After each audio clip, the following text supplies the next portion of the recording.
इंदौर के ट्रांसपोर्ट व्यवसायी राजा रघुवंशी हत्याकांड में रोज नए खुलासे हो रहे हैं। जानकारी के मुताबिक शिलांग पुलिस की पूछताछ में आरोपी शिलांग जेम्स ने बताया कि इंदौर के एक वकील और एक पुलिस सब इंस्पेक्टर के कहने पर उसने सोनम रघुवंशी का बैग छुपाया था।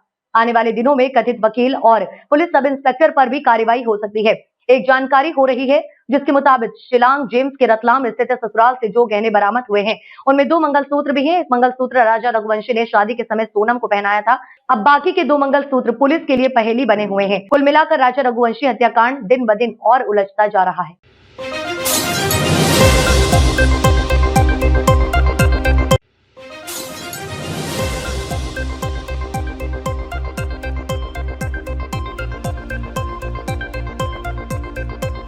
खबरों में आगे बढ़ते हैं, बात करते हैं धार जिले की। धार जिले में आगामी त्योहारों को मद्देनजर रखते हुए इंदौर ग्रामीण जोन के डीआईजी ने धार शहर का दौरा किया। अपने दौरे के दौरान उन्होंने पुलिस बल के साथ शहर में फ्लैग मार्च भी निकाला और सुरक्षा व्यवस्था का जायजा लिया। त्योहारों को समय शहर में शांति और कानून व्यवस्था रखने के उद्देश्य से ये फ्लैग मार्च निकाला गया। डीआईजी ने पुलिस अधिकारियों और जवानों को सतर्क रहने के निर्देश दिए और आम जन से भी शांति और सौहार्द रूप बनाए रखने की अपील की।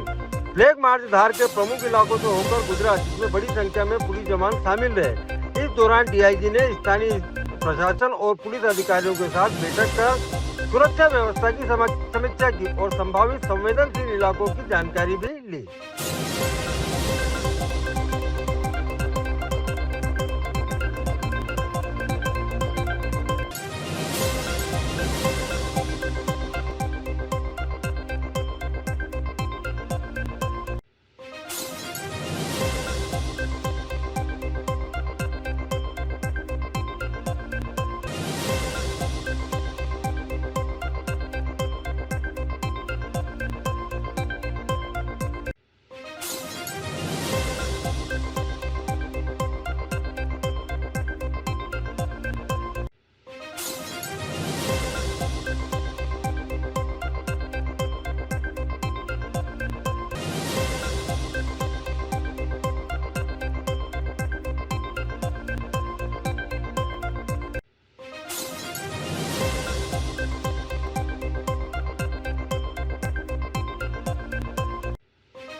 मध्य प्रदेश के मुरैना से हाई कोर्ट के आदेश पर एसडीएम और तहसीलदार ने अवैध कब्जे अतिक्रमण को हटवाया। मुरैना जिले की जोरा तहसील के अंतर्गत आने वाले ग्राम अगरोता में सरपंच और ग्रामीणों द्वारा अवैध कब्जा कर मकान बना रखे थे। हाईकोर्ट के आदेश पर जोरा एसडीएम प्रदीप तोमर और तहसीलदार कल्पना कुशवाहा के नेतृत्व में पूरे दल बल के साथ जेसीबी मशीन ले जाकर अवैध कब्जे की जमीन को अतिक्रमण मुक्त कराया गया। सूत्रों से मिली जानकारी के अनुसार अगरोता निवासी दिनेश पुत्र राम भजन कुशवाहा द्वारा हाईकोर्ट में एक याचिका लगाई गई थी कि गांव के सरपंच शिवदई कुशवाहा एवं उनके पति मोकम कुशवाहा द्वारा शासकीय भवन हाट बाजार आंगनवाड़ी कार्यालय जनपद पंचायत के उप कार्यालय पर अवैध रूप से कब्जा कर लिया है, जो कि शासकीय भूमि है जिसका सर्वे नंबर 120 है। उस पर अवैध कब्जा कर लिया था, जिससे गांव के लोग शासकीय कार्यालय में अपने कार्य के लिए नहीं जा पाते थे। दिनेश कुशवाहा द्वारा हाईकोर्ट में लगाई गई याचिका पर हाईकोर्ट ने संज्ञान लेते हुए राजस्व अधिकारियों को तत्काल कब्जा हटाने के निर्देश दिए थे। हाईकोर्ट के आदेश का पालन करते हुए एसडीएम प्रदीप तोमर और तहसीलदार कल्पना कुशवाहा के नेतृत्व में जेसीबी मशीन से सभी मकानों को धराशायी कर अवैध कब्जा हटाने की कार्रवाई की गई। इस पूरे मामले पर जोरा एसडीएम प्रदीप तोमर का कहना था कि हमने हाईकोर्ट के आदेश का पालन करते हुए यह कार्रवाई की, जिससे जमीन पर अवैध कब्जा हटाया गया। एक कार्रवाई अगरोता चौराहे पर भी हुई है। माननीय उच्च न्यायालय पे ग्राम अगरोता के सर्वे नंबर 120 जो शासकीय है उस पर निर्माण था अवैध, उसको तोड़ने के लिए कार्रवाई करने के निर्देश दिए थे, जिसके तहत आज कार्रवाई की गई तहसीलदार द्वारा।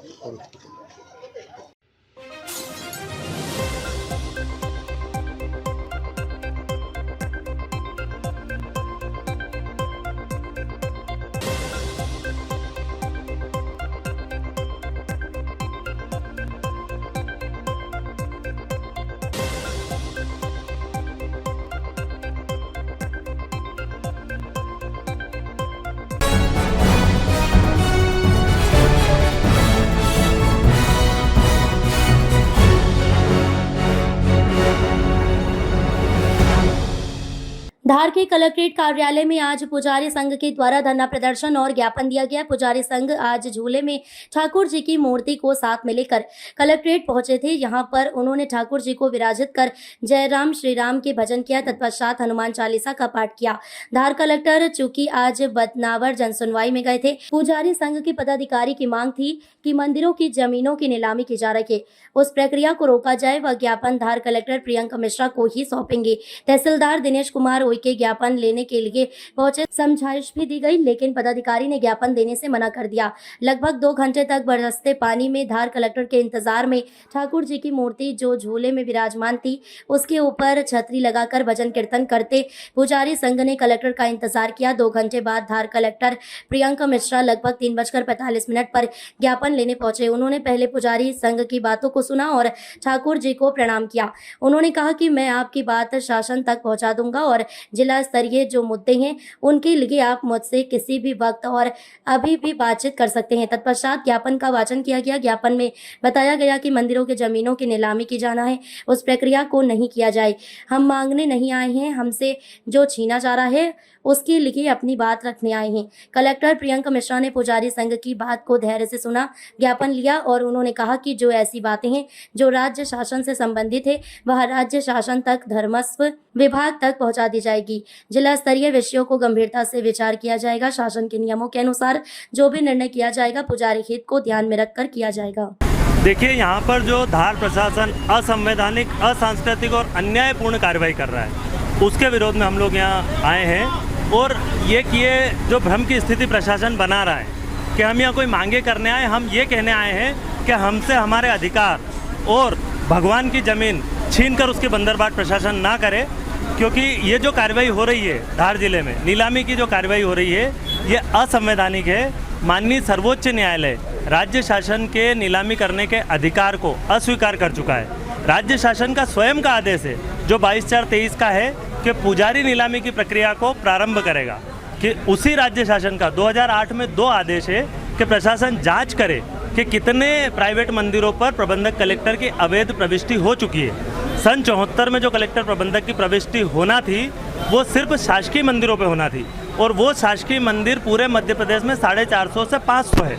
और आज की तारीख में कलेक्टर महोदय प्रबंधक बनकर 60,000 मंदिरों पर बैठे हैं और उन जमीनों को कब्जा करके बंदरबाट करने का प्रयास किया जा रहा है। तो हमारी धार प्रशासन से आपके माध्यम से यही निवेदन है कि संविधान का सम्मान करें, संस्कृति का सम्मान करें और प्राकृतिक न्याय के सिद्धांत का सम्मान करते हुए पहले जांच करें कि जो ज़मीनें हैं इनके हितग्राही कितने हैं। पूरे प्रदेश में 12 लाख प्रभावित परिवार हैं इस व्यवस्था के। उन 12 लाख परिवार और 60,000 मंदिरों के संबंध में उचित और न्यायपूर्ण निर्णय लेने के हेतु राज्य सरकार से निवेदन है। शासन ने अगर आपकी मांगे नहीं मानी तो अगला कदम क्या होगा? शासन धर्म के लिए लड़ने के लिए हम लोग कौन हैं? हम लोग वो लोग हैं जिन्होंने यवन काल में, अंग्रेज काल में उन लोगों से लड़ाई करके और इन धर्म और इन मंदिरों को जीवित रखा है। यदि आज हमारी खुद की सरकार हमें मिटा देगी तो हम मिट जाएंगे, पर धर्म नहीं छोड़ेंगे, क्योंकि ये जो बंदरबाट है ये धर्म के विरुद्ध है, ये जो कार्रवाई है ये धर्म के विरुद्ध है। इसलिए सनातन धर्म का रहना बहुत ज़रूरी है। हम लोग रहें या ना रहें, हमें जिम्मेदारी दी गई है धर्म के लिए लड़ने की। हम लड़ेंगे, अपने अंतिम सांस तक इसके लिए लड़ेंगे।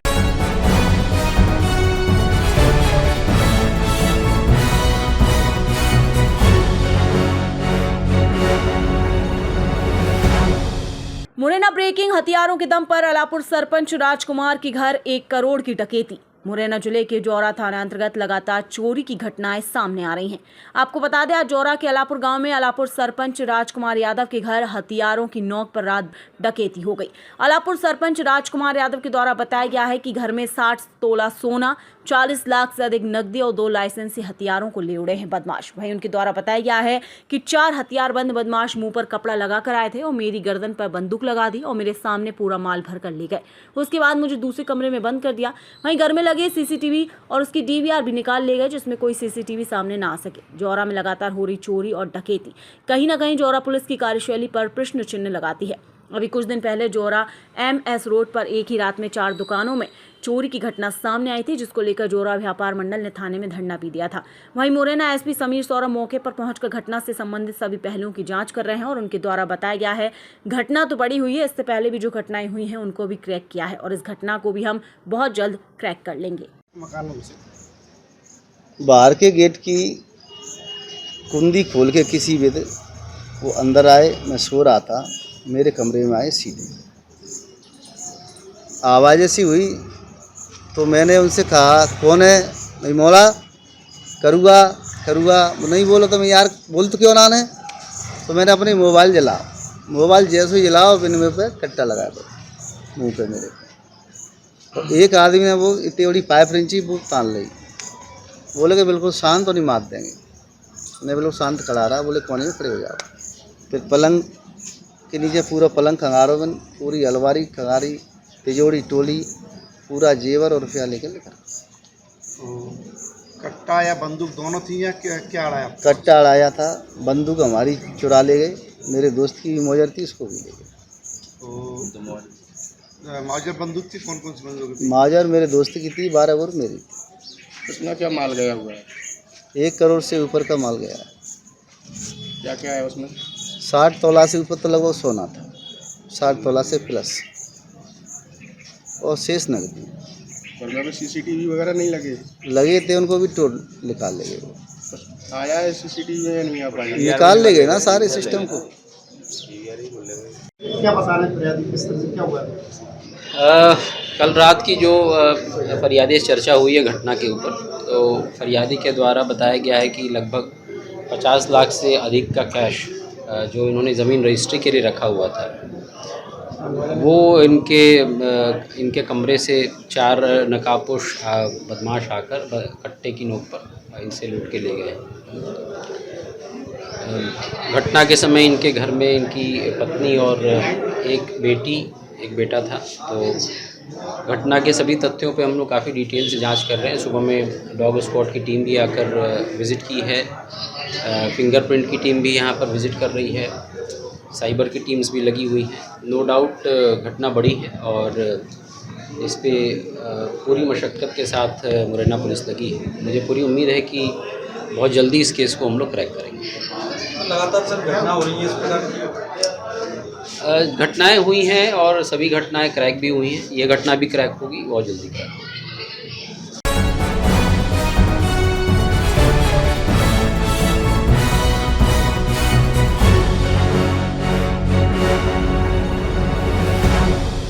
खाचरौद से 8 किलोमीटर दूर ग्राम पंचायत घिनौदा के उज्जैन जावरा हाईवे स्थित गायत्री होटल में नागदा की हिंदू युवती को नागदा साहिल नामक युवक ब्लैकमेल कर ले गया था।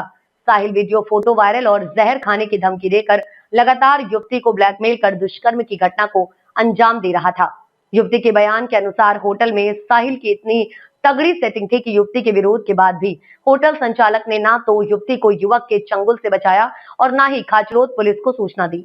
साहिल की ब्लैकमेलिंग का शिकार नागदा की युवती ने होटल में स्वयं को बचाने के लिए विरोध करते हुए शोर शराबा किया, तो इस घटना की सूचना हिंदू संगठनों के कार्यकर्ताओं तक पहुंची।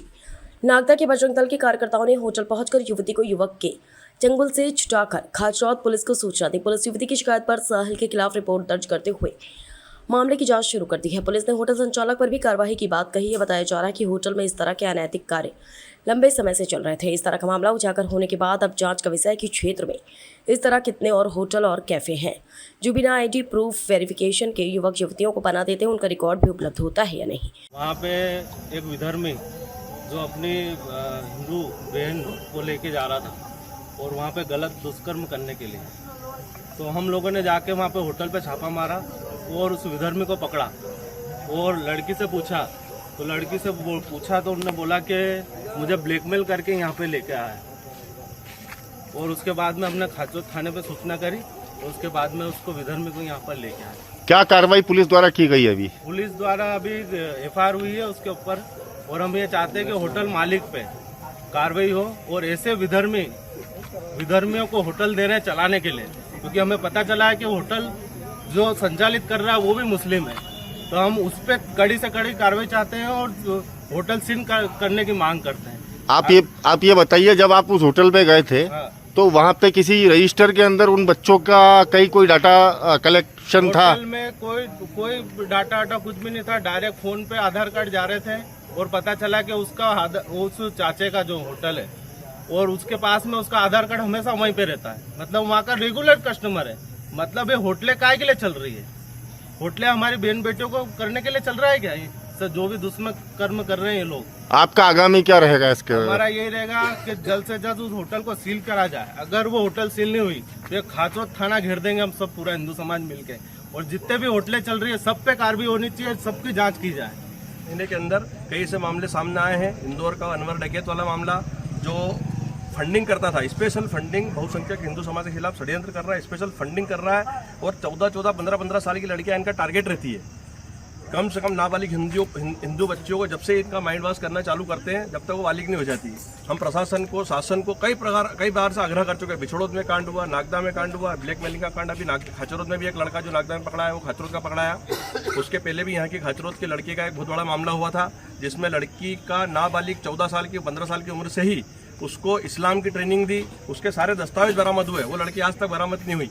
इस प्रकार के कई सैकड़ों षड्यंत्र, आज भी हमारी सैकड़ों बच्चे इनके षड्यंत्र में फंसी हुई है।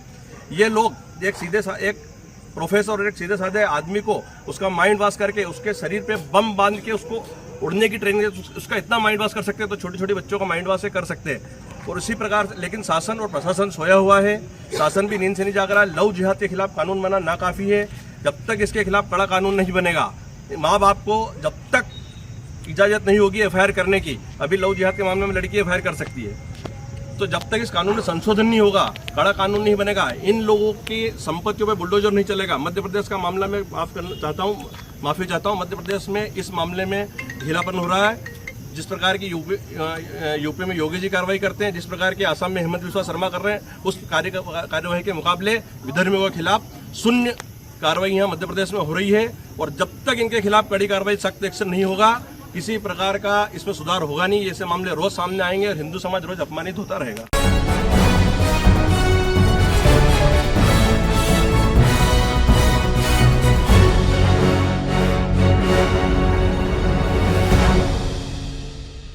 बड़ी खबर इस वक्त की मंदसौर में जून 2018 में हुए नाबालिग बच्ची से बलात्कार मामले में दोनों आरोपियों को हाई कोर्ट द्वारा फांसी की सजा सुनाई गई थी, जिसे सुप्रीम कोर्ट ने फांसी की सजा को उम्र कैद में तब्दील किया। मंदसौर ट्रायल कोर्ट में बहुचर्चित रेप केस में दोषी इरफान और आसिफ की फांसी की सजा को बदलते हुए आजीवन कारावास की सजा सुनाई। मंदसौर ट्रायल कोर्ट ने दोनों को मृत्यु तक जेल में रहने की सजा सुनाई है। 26 जून 2018 को मंदसौर में 7 साल की बच्ची स्कूल से गायब हो गई थी। 2 युवकों ने उसे अगवा कर उसके साथ दुष्कर्म किया। बच्ची मंदसौर के बस स्टैंड के पास झाड़ियों में गंभीर हालत में मिली थी, जिससे दोनों आरोपी रेप कर छोड़कर फरार हो गए। इस घटना में नाबालिग बच्ची बेहद गंभीर रूप से घायल हुई थी। इसके बाद उसे इंदौर रेफर कर दिया गया था। घटना के बाद 2 दिन में ही पुलिस ने सीसीटीवी और साक्ष्य के आधार पर दोनों आरोपियों को गिरफ्तार कर लिया था। घटना से पूरे देश में लोग आहत हुए थे। मंदसौर शहर में भी पीड़ित के पक्ष में लोग सड़कों पर उतर आए हैं।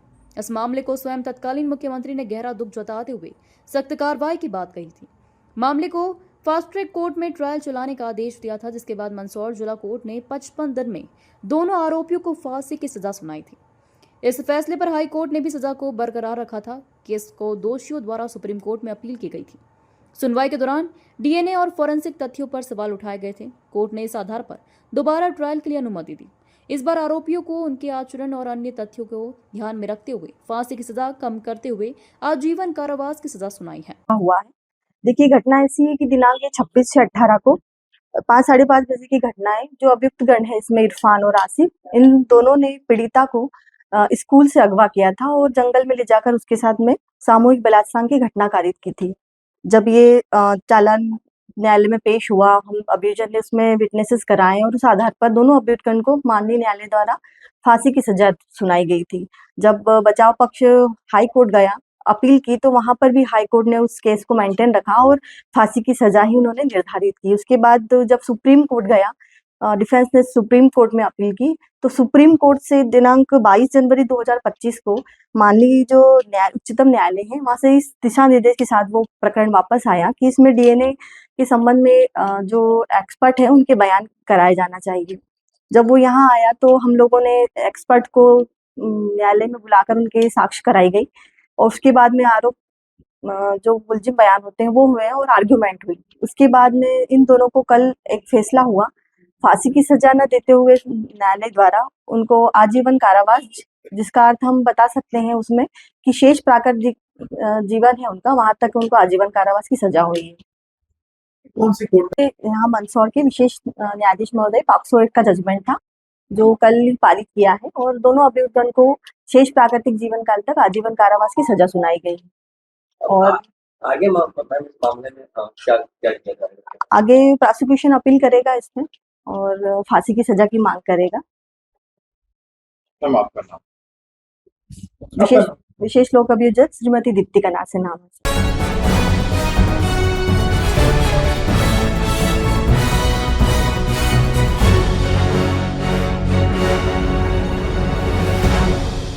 खाचरोद नगर में पहली बार जगन्नाथ रथ यात्रा नगर में निकाली गई।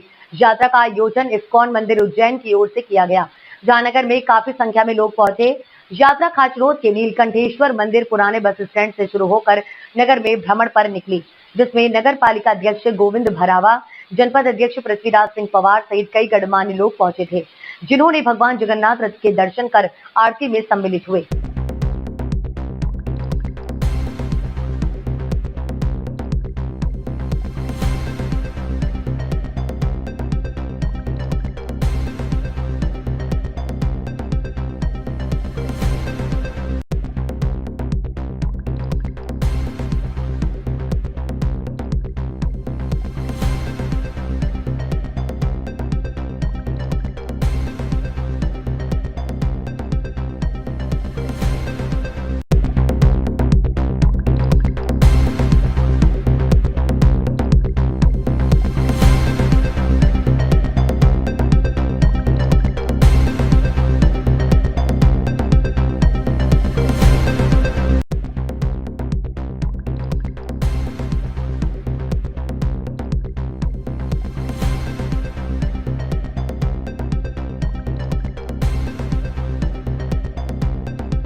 इंदौर शहर में सड़कों पर हो रहे पैंचवर्क में भ्रष्टाचार को लेकर पूर्व कांग्रेसी पार्षद दिलीप कौशल द्वारा ईओडब्ल्यू में नगर निगम और नगर निगम के ठेकेदारों के खिलाफ मामला दर्ज करने को लेकर शिकायत की है।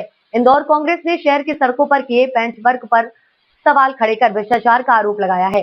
इसके लिए शहर कांग्रेस ने आर्थिक अपराध प्रकोष्ठ में इस मामले में एफआईआर दर्ज कराने का निर्णय लिया है।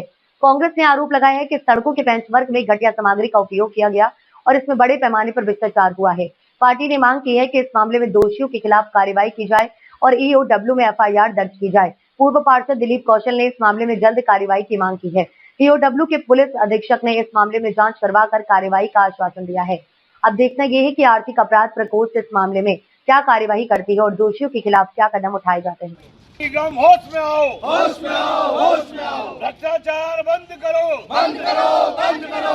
नगर निगम होश में आओ, होश में आओ, होश में आओ। भ्रष्टाचार बंद करो, बंद करो, बंद करो।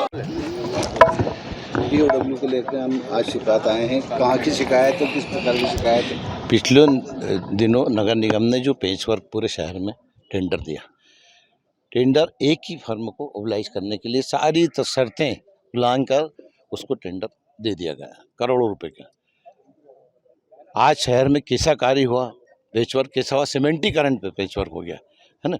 उसको लेके हम ईओडब्ल्यू में आए हैं कि जो पेचवर्क हुआ है वो जो उसको प्रमाणित किया है वो फरवरी का काम था, फरवरी में प्रमाणित किया और वर्क ऑर्डर मार्च का है। और मार्च में 2 करोड़ का पेमेंट भी हो गया। उसी बात को लेकर जनता की गाड़ी कमाई का किस तरह से भ्रष्टाचार हो रहा है, ये आपके सामने सारे प्रूफ दे रहा हूँ मैं, सारे कागज है मेरे पास, वो बता रहा हूँ। पूरे शहर उधड़ा पड़ा है। जनता की गाड़ी कमाई जो टैक्स के रूप में दी जाती है, उस तरह का भ्रष्टाचार इनके द्वारा किया जा रहा है। महापौर तो बोल रहे हैं अगर सबूत ला के बताए कोई। सबूत है ना सर, सबूती तो दे रहा हूँ मैं, यहाँ EOW में सबूती तो दे रहा हूँ। सर देखो, आपने दवा बाजार के सामने देखा, हुआ 5 दिन पूरा मीडिया था, वहाँ हो गया। रिंग रोड चलो आप, वो सारे फोटो हैं, मैं सारे फोटो दे रहा हूँ। कलेक्टर जाएंगे आप, रास्ते में सुनकर धर्मशाला के वहाँ पे देख लो आपकी स्थिति, सब उधड़ गया। मतलब 2 दिन 4 दिन में क्या उधड़ जाता है क्या इस तरह का? यहाँ हम ठेकेदार के खिलाफ आए कि इस तरह का पैसा लुटाया जा रहा है ठेकेदार द्वारा। किस तरह का काम किया गया, घटिया काम करा गया। जनता की गाड़ी कमाई को किस तरह जो टैक्स के रूप में देती, किस तरह उड़ा दिया गया। ठेकेदार की मिलीभगत से भी तो हो सकता, कोई अधिकारियों का नाम नहीं। हाँ, वो अधिकारी है ना, वो तो जो जिनने प्रमाणित किए सब, वो नोटशीट पे सारे कागज दे रहा हूँ मैं कि इन लोगों नगर निगम नहीं, वो तो ये तो शिकायत उनके खिलाफ है जिन्होंने प्रमाणित किया, और जो बिल लेके 2 करोड़ रुपए का भुगतान भी हो गया। फरवरी के अंदर प्रमाणित किया, मार्च का वर्क ऑर्डर, और मार्च में 2 करोड़ रुपए पेमेंट हो गया। ठेकेदार सर जो जिनको दिया होगा वो वर्क ऑर्डर है, किसका है भाई? कोई मंत्री है उनके नाम का। पूर्व पार्षद दिलीप कौशल। कुछ नेता भी ज्ञापन सौंपने आए थे, किस प्रकार का ज्ञापन था, किस चीज की शिकायत की गई है? कांग्रेस के एक प्रतिनिधि मंडल ने अभी EOW कार्यालय में उपस्थित होकर के एक शिकायत की है कि नगर निगम इंदौर में प्रतिवर्ष शहर की सड़कों पर जो पैचवर्क किया जाता है, उसके लिए एक ईयरली एक रनिंग टेंडर दिया जाता है, जिसमें इस वर्ष अभी तक 1,99,46,954 रुपये का भुगतान किया गया है। और मौके पर ये काम उतना हुआ नहीं है, या कहाँ जहाँ हुआ है तो उसमें निर्माण घटिया हुआ है, वो थोड़ी सी बरसात होने पर वहाँ पर डैमेज हो गया है, वहाँ पर गड्ढे हैं, ऐसा इनका आरोप है। इस बाबत इन्होंने शिकायत पेश की है। कुछ तथ्य इस प्रकार के भी इनके द्वारा इंगित किए गए हैं कि वर्क ऑर्डर और जो काम का जो प्रमाणीकरण है, उनकी डेट्स में भी कुछ गड़बड़ जो है ये इन लोगों के द्वारा बताई गई है। आज शिकायत प्राप्त हुई है, हम इसका परीक्षण करेंगे, और परीक्षण उपरांत यदि इसमें कोई अनियमितता या कोई आर्थिक अपराध या शासन को हानि का तथ्य पाया जाता है तो उसके अनुरूप कार्रवाई की जाएगी।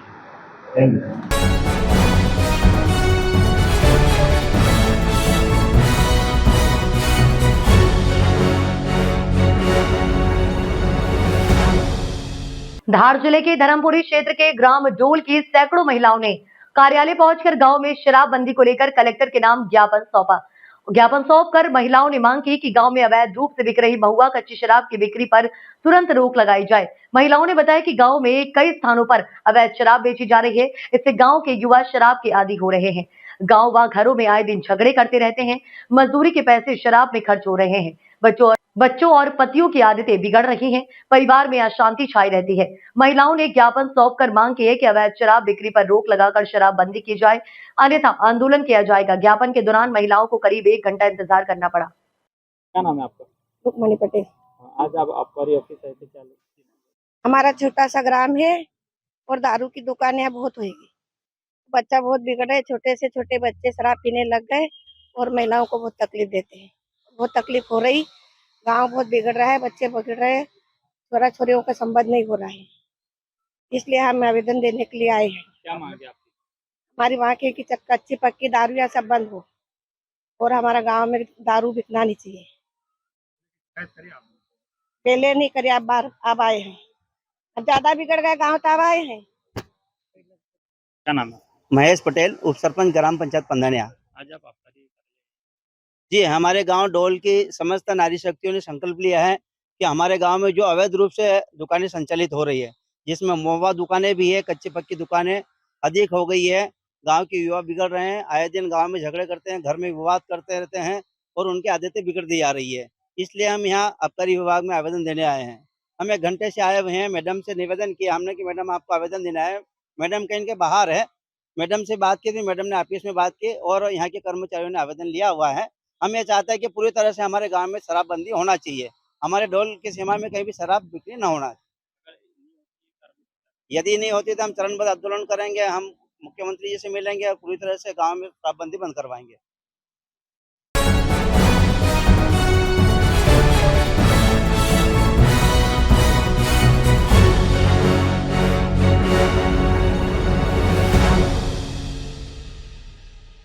लसूड़िया क्षेत्र की 18 बड़ी कॉलोनियों और टाउनशिप के रहवासियों ने क्षेत्र के ट्रैफिक की बेतरतीब स्थिति और रोजाना लगते जाम से त्रस्त होकर मंगलवार को रीगल तिराहे तक रैली निकालकर प्रदर्शन किया। उसके बाद कलेक्टर कार्यालय जाकर धरना दिया। रहवासियों ने पूरी रैली में अपनी मांगों को लेकर तख्तियां लहराई। 2 घंटे तक रहवासियों ने कलेक्टर से मिलने की मांग करते हुए धरना दिया। अंततः जूनी इंदौर एसडीएम के हाथों ज्ञापन कलेक्टर को दिया गया। रहवासियों का कहना है कि अगर समस्या का निराकरण नहीं हुआ तो 18 टाउनशिप के कॉलोनी वासी उग्र आंदोलन करेंगे। सबसे बड़ा मुद्दा था सिंगापुर टाउनशिप के पास के रेलवे अंडरपास में बारिश का पानी जमा होना। रहवासियों का आरोप है कि पिछली 2 सरकारों के सामने अंडरपास की शिकायत कर चुके हैं। चुनाव में मंत्री और मुख्यमंत्री तक को अंडरपास और रेलवे ओवरब्रिज बनाने की मांग से अवगत करा चुके हैं। रेलवे विभाग सांसद शंकर लालवानी, मंत्री तुलसी सिलावट भी कई बार आश्वासन दे चुके हैं, लेकिन मांगे पूरी नहीं हो रही हैं। क्षेत्र के रहवासी रविंद्र सिंह ने बताया कि मांगलिया में रेलवे ओवरब्रिज से आसपास के 40 गांवों के वाहन कॉलोनी से होकर निकल रहे हैं, जिससे ट्रैफिक जाम होता है और कई कॉलोनी निवासी दुर्घटना के शिकार हो चुके कि यदि समय पर कार्रवाई नहीं हुई तो उग्र प्रदर्शन किया जाएगा। पहली बात तो मैं धरना पर नहीं आए, यहाँ पर ज्ञापन देने के लिए आए, जो कि कलेक्टर साहब ज्ञापन लेने को तैयार नहीं है। यहाँ जन सुनवाई होती है मंगलवार को, हम सुनवाई के लिए आए हैं। हम लोग सिंगापुर टाउनशिप से तलावली चौंदा के पास कॉलोनी है, जो कि पहले आज से 10 से 15 साल पहले गठित थी, जहाँ पर 2 कॉलोनी थी, ऐसे 15 से 20 कॉलोनियाँ हैं। वहाँ पर 9 फीट की टनल है, उससे हमको गुजरना पड़ता है। रोज 3 से 4 घंटे जाम लगते हैं। हमारे बच्चे सुबह 2 घंटे फंसते हैं, शाम को 2 घंटे फंसते हैं। और वो कॉलोनी के अंदर 2-3 कॉलोनी, 15 से 20 कॉलोनी है और 15 से 20 गाँव का बाहर पूरा बड़ा हुआ है। अरे भैया सुनो, रोज लाखों लोग आने जा रहे हैं। उज्जैन की ट्रैफिक से जा रही है और पूरा का पूरा ट्रैफिक जाम हुआ है। घंटों जाम लगा हुआ है। सुबह से लेकर शाम तक लोग फंसे हुए हैं, कोई सुनवाई को तैयार नहीं है। कलेक्टर हमने कई बार जन सुनवाई में दिया है, कई बार कंप्लेन दिया है, ऑनलाइन कंप्लेन के लिए कोई सुनवाई होने को तैयार नहीं है। क्या चाहते हैं? हम यही चाहते हैं कलेक्टर साहब ज्ञापन ले और हमारी समस्या का समाधान हो। हम और बहुत सुविधाएं हम कुछ कलेक्टर साहब से कुछ मांग नहीं रहे। हम यहाँ पर नॉर्मल जो मूलभूत सुविधाएं हैं, सड़क और जो ट्रैफिक है उसका समाधान बता रहे हैं। यहाँ हर व्यक्ति कितने लोग खड़े हैं, सड़क पैर उठा हुआ है, किसी का हाथ उठा हुआ है, वहाँ से आते हैं तो रोड मिट्टी पड़ा हुआ है, गड्ढे पड़े हुए हैं, बहुत बुरा हालत वहाँ पे। कौन सा विधानसभा क्षेत्र आता है? विधानसभा क्षेत्र कौन सा? सावेर। आपने अभी कंप्लेंट करी वहाँ पे भी? सुनवाई करवाई आपने? वहाँ कंप्लेंट करवाई? हमने सबको दे दिया। तहसीलदार, कलेक्टर, आयुक्त सबको दिया हुआ है।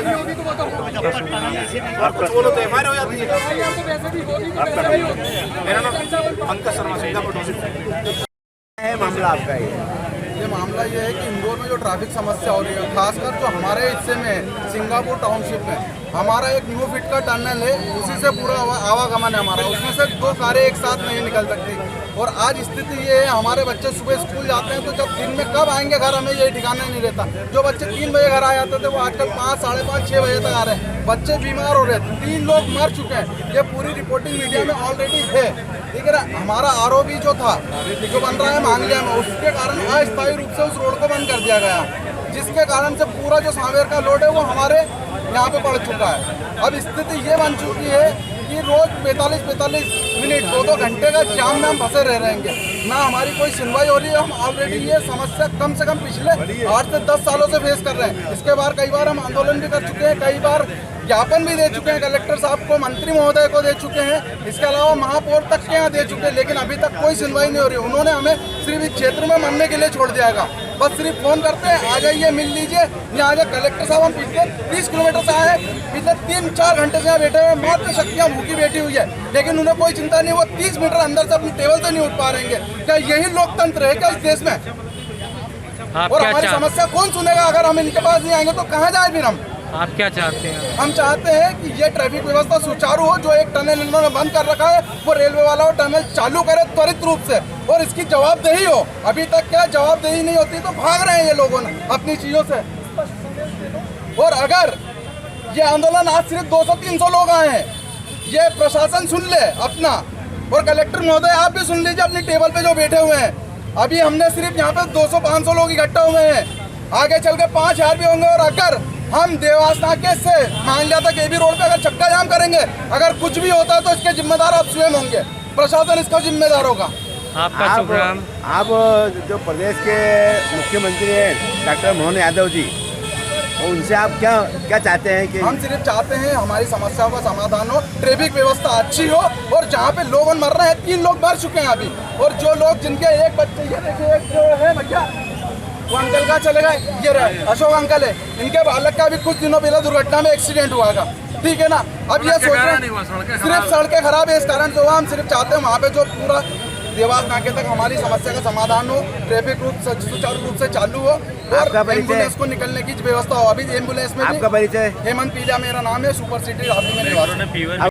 क्या मामला है? नीचे करो भैया। हम सभी लोग और जो महिलाएं हैं, बच्चे हैं, हम सुबह से लगभग 250-300 लोग आए थे यहाँ पे एक सामूहिक ज्ञापन देने के लिए कलेक्टर साहब को। और हमारी इतनी सी मांग थी कि कलेक्टर साहब आएँ और हमसे ज्ञापन ले लें। हमारी उसमें मुख्य मांगे ये थी कि हमारे यहाँ देवास नाका से मांगलिया, तालावली चांदा और देवास बाईपास है ना, सिंगापुर टाउनशिप टनल, इतना जाम लग रहा है, इतना हैवी जाम लग रहा है, 3-3 घंटे तक फंसे रह रहे हैं। आपको पता है अभी 48 घंटे वाला जाम हमारे यहाँ ही लगा था। वो मनीष सिंह जी गए थे, हमारे महोदय कलेक्टर महोदय गए थे, और वहाँ पे इन्होंने खुद ग्राउंड जीरो पे, सॉरी आशीष सिंह है ना, आशीष सिंह जी गए वहाँ पे, गए ग्राउंड जीरो पे। उसके बावजूद भी अभी भी जाम लग रहा है ना, कोई भी कार्रवाई नहीं, कोई लोग दिखते नहीं है। रोडों की हालत इतनी खराब है, गड्ढे है, सड़क में गड्ढे, गड्ढे में सड़क, कुछ समझ नहीं आ रहा है। लोग गिर रहे हैं। आप कॉलोनी में अगर आप सर्वे करा लोगे, आप आओगे तो हर दूसरे-तीसरे आदमी का हाथ टूटा है, पैर टूटा है, और ये लोग निकल नहीं रहे, ये लोग सुन नहीं रहे। हमारी प्रतिनिधि गायब है, पार्षद गायब है, सचिव गायब है, सरपंच गायब है। मंत्री जी से निवेदन किया है, उनने फ़ोन लगाया था, हमने मना कर दिया। हम लोग भैया, क्योंकि क्या है, हम लोग जाते हैं, लोग ये सोचते हैं ये मंत्री जी के खास लोग हैं, ये चाय पी के आ जाते हैं और घर आ जाते हैं। आप क्या चाहते हैं? हम ये चाहते हैं हमारा काम हो जाए, सड़कें अच्छी हो जाए, देवास नाका से सिंगापुर टाउन से जो स्ट्रीट लाइट है, गार्डन है, अंडरपास है, सुचारू हो जाए। DRM रतलाम को हमारे कलेक्टर महोदय लिख के दें, है ना। वैकल्पिक मार्ग जो कैलो धाला का वो सही कर दिया जाए। मांगलिया जो ROB बन रहा है उसके लिए रास्ता बंद कर दिया है। उज्जैन सावेर से लाखों लोग डेली आ रहे हैं। कॉलोनी जो रहवासी कॉलोनी उसमें जाम लग रहा है 5-5 घंटे 6-6 घंटे। तो ये समस्या है, कोई हमें यहाँ नेतागिरी करने नहीं आए।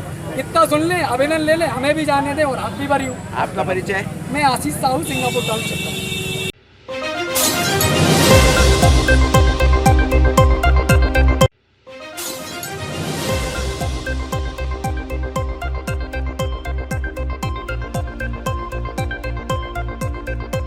शाजापुर में भोपाल उज्जैन रेलखंड पर कालसिंध रेलवे स्टेशन के पास एक अज्ञात व्यक्ति की लाश मिलने से इलाके में सनसनी फैल गई।